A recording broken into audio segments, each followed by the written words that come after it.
Olá, paz do Senhor a todos, tudo bem? Vamos falar hoje sobre o profeta Isaías e a paixão de Cristo. O profeta Isaías profetizou sobre a morte de Jesus cerca de 700 anos antes de acontecer. E tudo realmente se cumpriu na vida de Jesus. Isaías 52:13 diz: Eis que o meu servo procederá com prudência, será exaltado e elevado e muito sublime.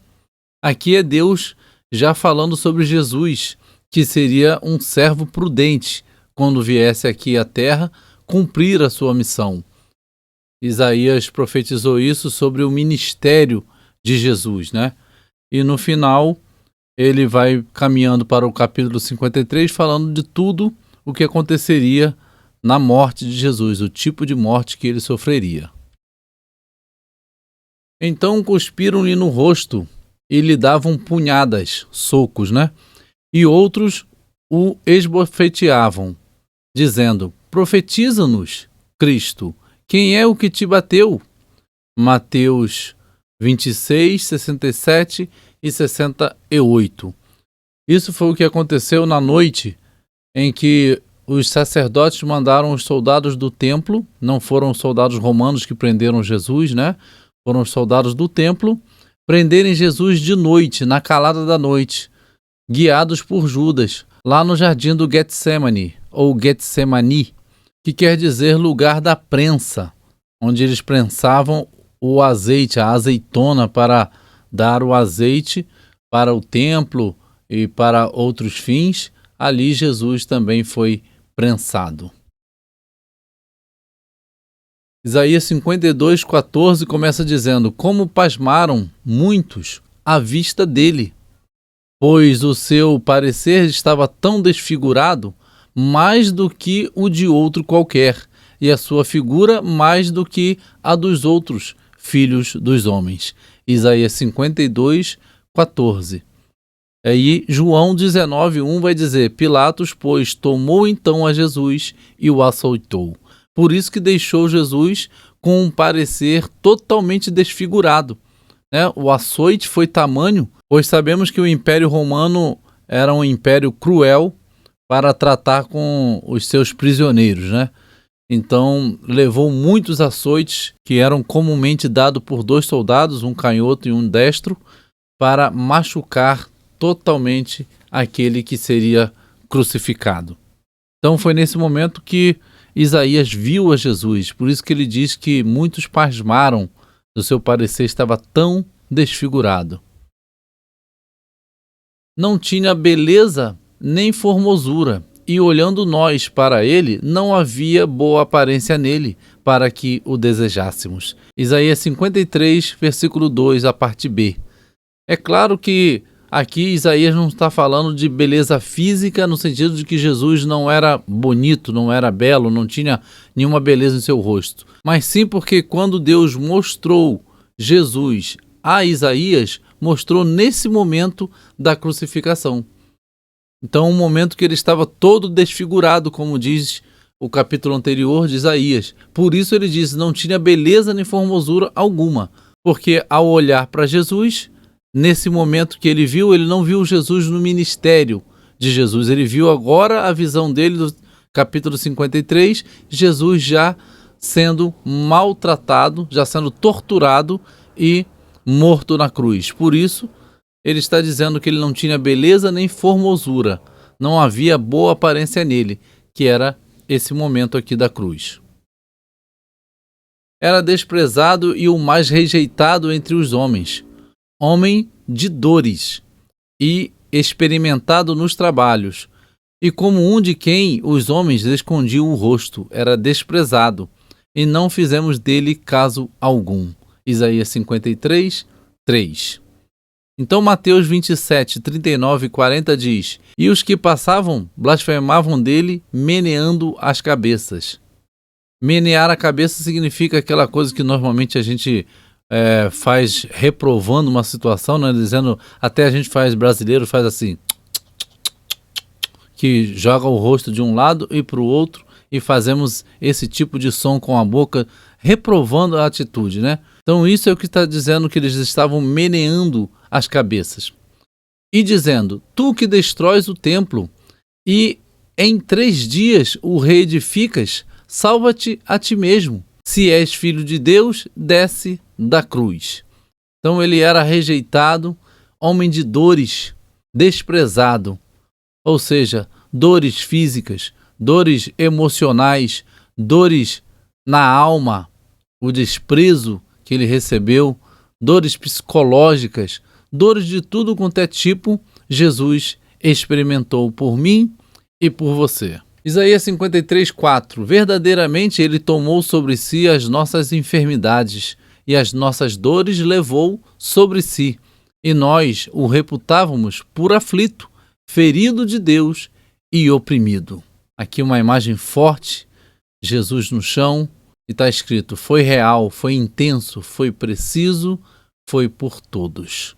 Realmente um sacrifício enorme que Jesus fez por cada um de nós, porque nós é que éramos para estar sofrendo na mão do inimigo. Na verdade, Jesus nos reconciliou com Deus para que pudéssemos ter a salvação. Precisamos somente crer no sacrifício de Jesus. E aqui diz que ele tomou sobre si as nossas enfermidades.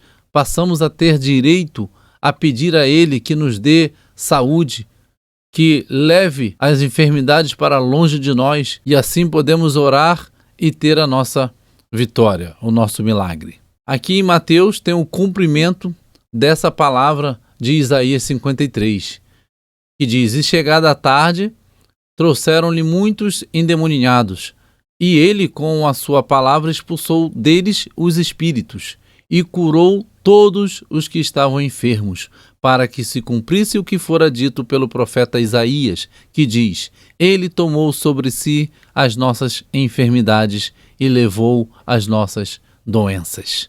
Aqui no capítulo 8, versículo 16 e 17, está nos dizendo que cumpriu Isaías 53 e nos deu o direito de clamarmos a Ele por tudo aquilo que necessitamos. Isaías 53:5 diz: Mas Ele foi ferido por causa das nossas transgressões e moído por causa das nossas iniquidades.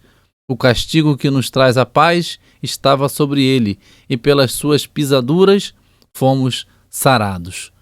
Pelas suas feridas, pelos seus machucados, por todo o ferimento que a tortura causou em Jesus, nós fomos sarados. Porque isso tudo era para ser sobre nós. Mas Jesus, se colocando na brecha entre nós e Deus, tomou assim sobre ele os nossos pecados, tomou as nossas iniquidades, e o castigo que estava sobre ele nos trouxe paz. Para todo aquele que crer, terá a paz e a vida eterna. Todos nós andávamos desgarrados como ovelhas, cada um se desviava pelo seu caminho, mas o Senhor fez cair sobre ele a iniquidade de nós todos. Isaías 53:6. O contexto disso tudo é que Deus negou até mesmo a Jesus um pedido. Quando no jardim Jesus falou: Pai, se possível for, passa de mim este cálice. E Deus simplesmente, calando-se, estava querendo dizer para ele: meu filho, não é possível passar de ti este cálice. Você vai ter que beber esse cálice para que toda a humanidade tenha paz comigo. Através disso que você está fazendo, podemos salvar todo aquele que crer e honrar esse seu sacrifício. A esse eu honrarei. Versículo 7 de Isaías 53 vai dizer: Ele foi oprimido e afligido, mas não abriu a sua boca, como um cordeiro levado ao matadouro e como a ovelha muda perante os seus tosqueadores, assim ele não abriu a sua boca. Mateus 27:12 ao 14 diz pra gente: E sendo acusado pelos príncipes dos sacerdotes e pelos anciãos, nada respondeu.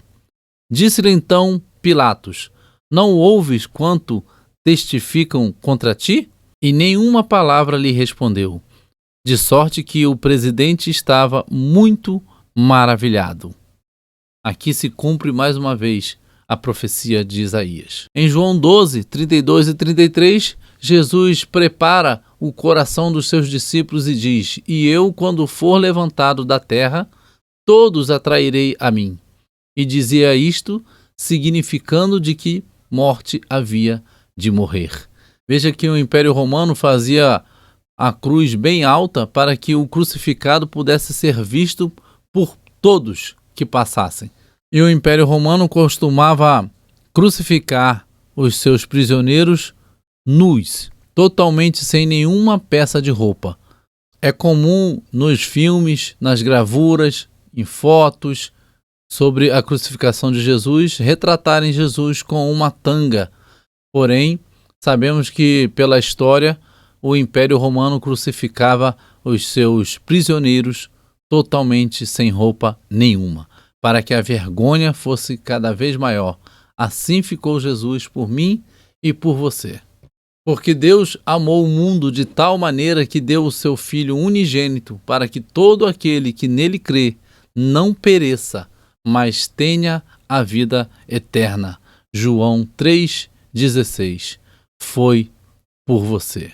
Isaías 53:9 diz: "E puseram a sua sepultura com os ímpios e com o rico na sua morte, ainda que nunca cometeu injustiça, nem houve engano na sua boca."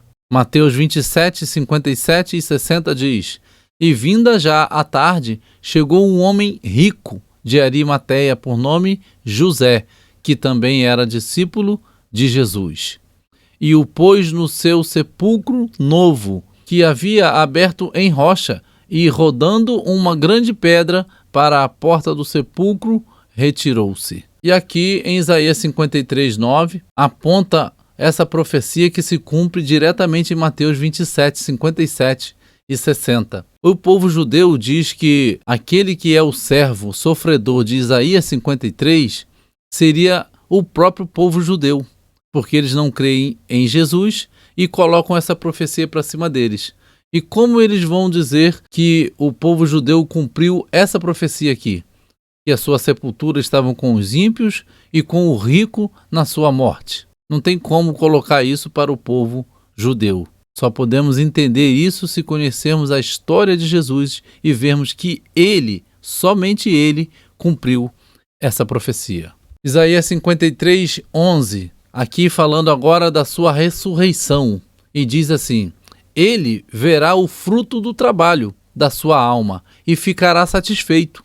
Com o seu conhecimento, o meu servo, o justo, justificará a muitos, porque as iniquidades deles levará sobre si."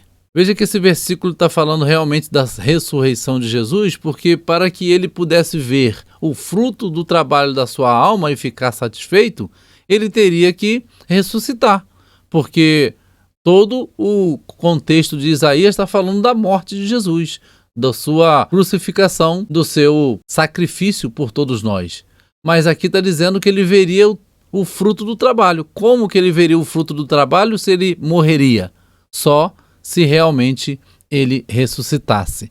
E isso está em Mateus 28, versículo 6, que diz: "Ele não está aqui, porque já ressuscitou, como havia dito. Vinde, vede o lugar onde o Senhor jazia." Aqui se cumpre a profecia de Isaías 53, versículo 11. Assim vemos que as profecias de Isaías recaíram todas sobre Jesus, o justo, e ele morreu e ressuscitou por cada um de nós. E em breve retornará, como também Isaías profetizou. Em breve falaremos sobre isso. Que Deus abençoe a sua vida. A paz a todos.